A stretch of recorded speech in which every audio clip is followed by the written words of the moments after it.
The fall season represents different things to different people. For some, it's an ending. To others, it's a celebration. But for me, it represents change and transition. And what better way to express that than to share my new desk setup for 2023. Everything that I mentioned will be linked in the description below. So let's stop wasting time and let's get started. Every good setup starts with a solid foundation. And for me, it's still the 60-inch sit-stand desk from Vari. I've had this desk for a couple of years and it's still going strong. The surface looks great with no wear and tear whatsoever. The motors are still smooth and reasonably silent. And the control panel hasn't failed me yet. It's 60 inches wide, 30 inches deep, and it came with a cable tray and 2 headphone hooks. I have a more in-depth review of the desk that I'll link in the description below. Unfortunately, Vari no longer sells this version with the crossbar, but I think the review is still helpful. I'll let you be the judge of that. I'll also link a comparable version of the desk in the description below. For my monitors, I have 2 32-inch Samsung M7 monitors that I picked up as part of a Black Friday deal, and they served me well. It comes with a remote and has 3 USB ports, 2 HDMI, and 1 Type-C port. When I want to take a break from work or content creating, I use the monitors to stream Netflix, Hulu, Max, or any other streaming service that I have access to. And I can even use AirPlay to stream content directly from my phone.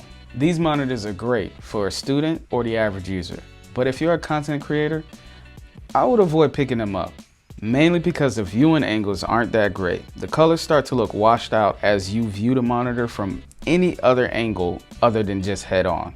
And even then, the colors aren't as accurate as they are directly on the laptop. So I'm currently in the market for new monitors, so send me some suggestions in the comments if you have any. On top of the monitors, I have the Angitube webcam. I think that's how you pronounce it.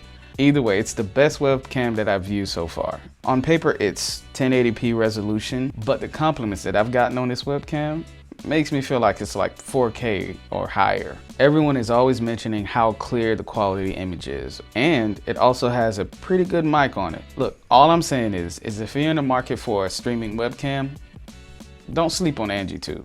Supporting the monitors is the Ergotron LX desk mount. I went with the white, but it also comes in black. What I love about this desk mount is that it's not as limited as some of the other mounts that are out there.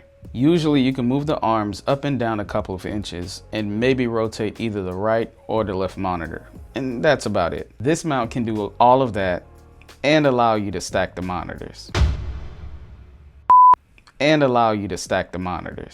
This is great if you want to free up more space on your desk and reduce the amount of twisting and turning you have to do when jumping from one monitor to the next, especially if you're dealing with larger monitors up to 40 inches, which is the largest monitor that each arm can handle in this case. It allows you to focus all of your attention straight ahead, and at the most, the only thing that you would be moving is your eyes from the top monitor to the bottom one. I like the additional versatility that this mount provides. I have 2 MacBooks running this setup, a M1 for my 9 to 5 and a 2019 Intel base for content creating and personal use. Now I know some of you are gonna go in on me in the comments for having the M1 next to this ancient dinosaur, but it's a work in progress and I do plan to upgrade soon, especially since Old Faithful here is starting to scream at me while editing videos.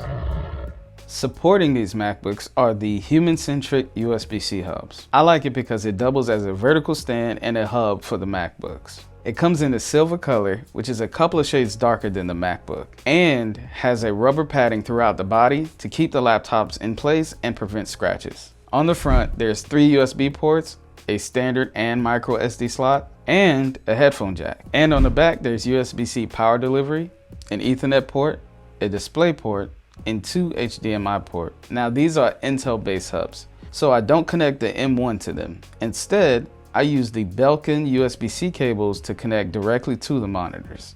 Other than that, my experience with these hubs have been great. So if you're rocking an Intel-based MacBook, this stand might be for you. In front of the stands, I have the Belkin 3-in-1 wireless charging stand for my phone, Apple Watch, and XM5 earbuds. I usually have my phone sitting on this stand throughout the day while working on some content or grinding the 9 to 5. I love the floating look and the fast charging capabilities for the iPhone and the Apple Watch. For my keyboard and mouse, I went with Logitech's MX Keys Mini and the MX Master 3S. I love having this keyboard and mouse combination for my setup. I chose the MX Keys Mini because it eliminates the number pad that is on the MX Keys. And the MX Master 3S is just the best mouse that I've used so far, so for now, it's staying on my desk. I also have Apple's Magic Trackpad to use whenever I get tired of using the MX Master 3S or just want to switch them out. Underneath my keyboard and mouse, I have this new desk mat from Don Trees.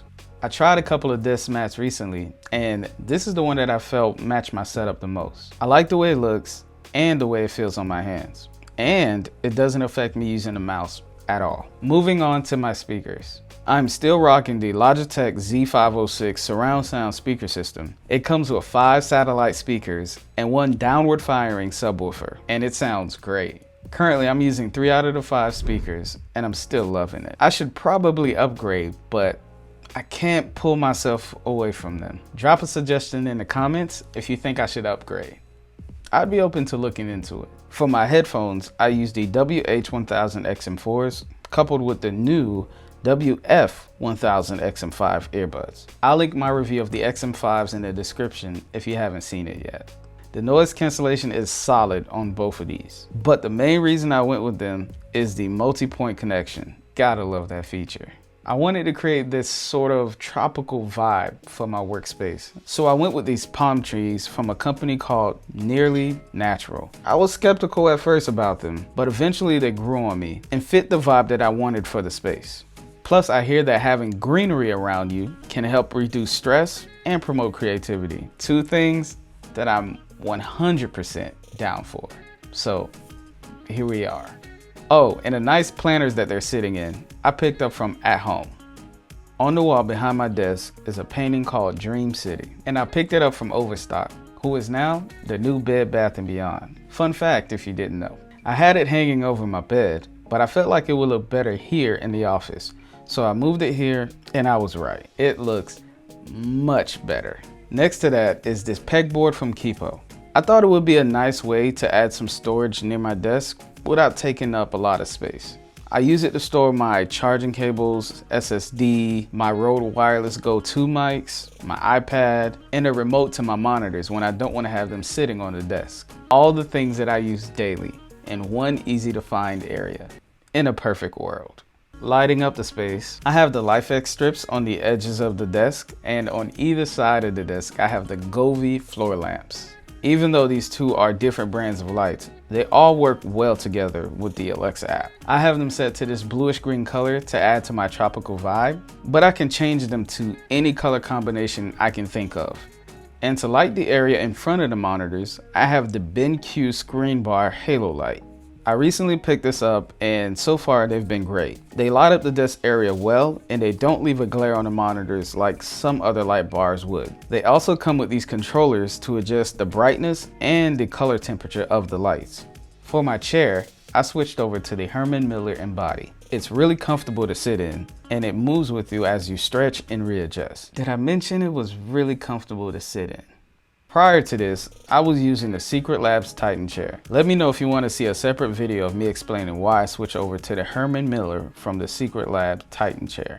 Because my office is carpeted, I picked up this chair mat from Office Depot to make it easier for my chair to glide across the floor. For some reason it shifts around every now and then, but it still gets the job done, so. Let me know which part of the setup caught your attention in the comments. So drop a like on the video if you enjoyed it. It means a lot to me and it also helps you to promote this video to future tech tribers like you. Also, you made it this far, so I know you don't hate the video. So go ahead and subscribe and hit the notification bell to be one of the first to see my latest video when it drops. And as always, thank you for watching and I'll catch you in the next one.